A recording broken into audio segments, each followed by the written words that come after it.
जय हिंद दोस्तों, मैं sub inspector safe India Vidarbha में आपका स्वागत करता हूं।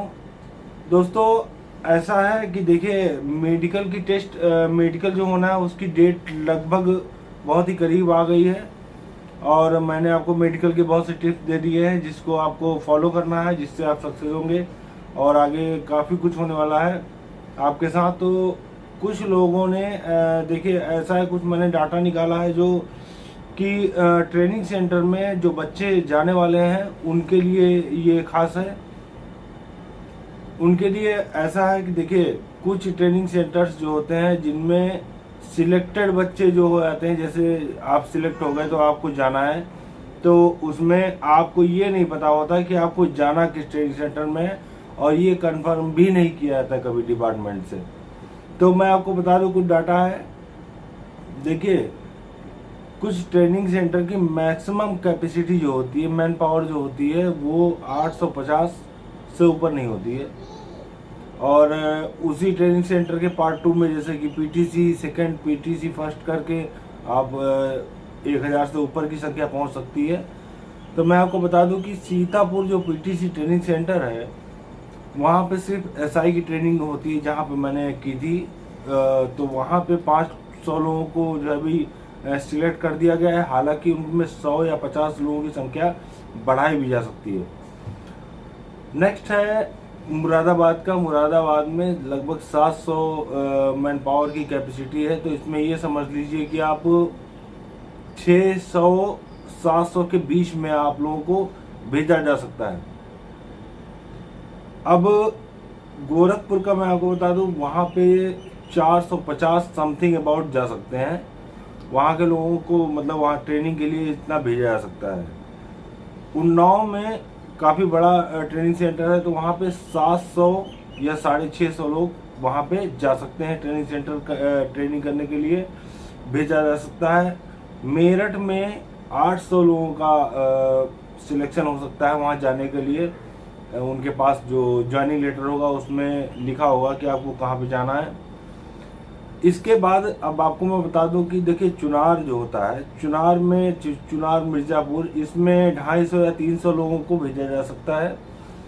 और जालौन जालौन है, सुल्तानपुर है, इसमें 800 लोगों की मैन पावर कैपेसिटी है। अब ये अंदाज़ा लगाना मुश्किल आता है कि आप लोग कितने लोगों को वहाँ पे भेजा जाएगा। तो ये मान के चलिए कि अगर 800 मैन पावर है तो कम से कम 600 से 700 के बीच की संख्या अभ्यर्थियों की हो सकती है जो वहाँ पे नए रिक्रूट आएंगे उनकी।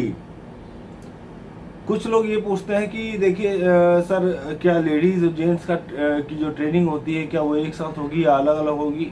देखिए ऐसा है, चाहे सीतापुर हो या मुरादाबाद हो या कोई और भी ट्रेनिंग सेंटर हो, लेकिन फिलहाल यूपी में ये 2 ट्रेनिंग सेंटर बहुत ज़्यादा फेमस है।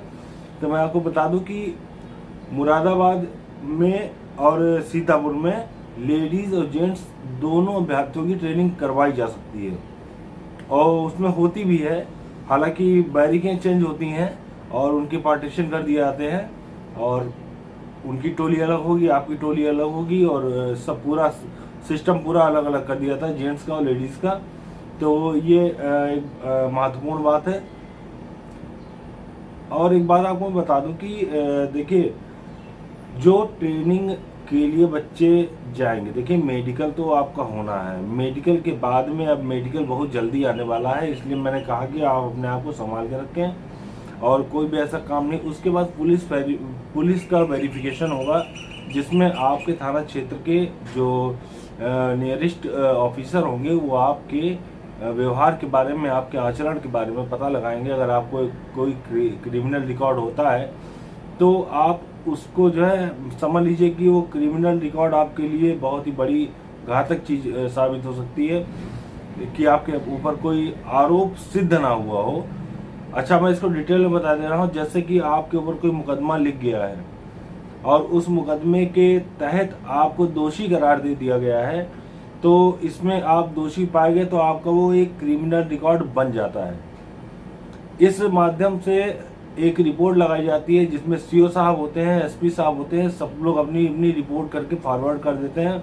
एरिया इंस्पेक्टर से ही स्टार्ट होता है और फिर उसके बाद उसके ऊपर जाता है, फिर एसपी साहब के पास जाता है, तो उसके बाद वहाँ से जो है विशेष वाहक के द्वारा भेज दिया जाता है आपका लेटर।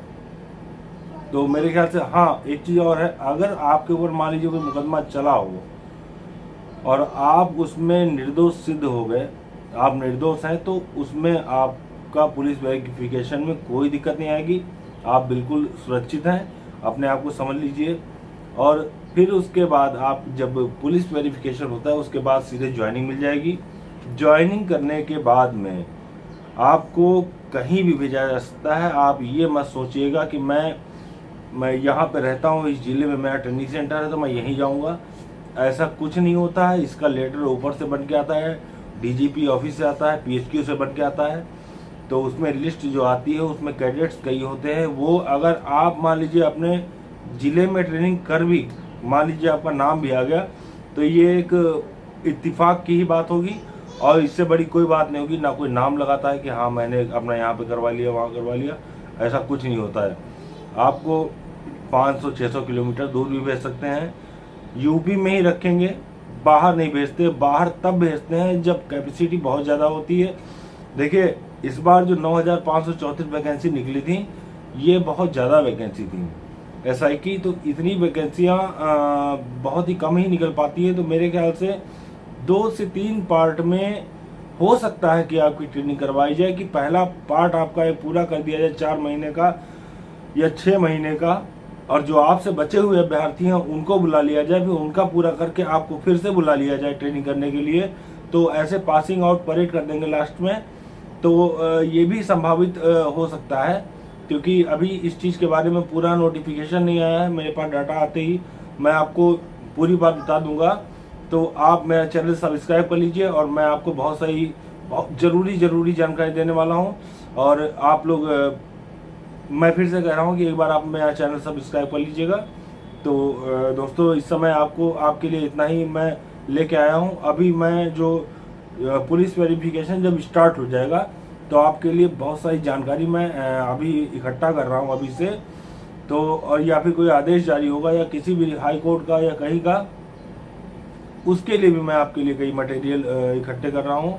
तो आपके लिए दोस्त समय हम निकालते हैं, समय निकाल के आपके लिए वीडियो बनाते हैं, आपको बताते हैं कि क्या क्या होता है। तो आप लोग वीडियो देख कर ही आप जान जाते हैं कि क्या क्या कार्यवाहियाँ चल रही है। तो मेरे ख्याल से आप लोगों को जो है देखना चाहिए और सब्सक्राइब कर लो चैनल दोस्तों। तो तब तक के लिए दोस्तों बेस्ट ऑफ लक, जय हिंद।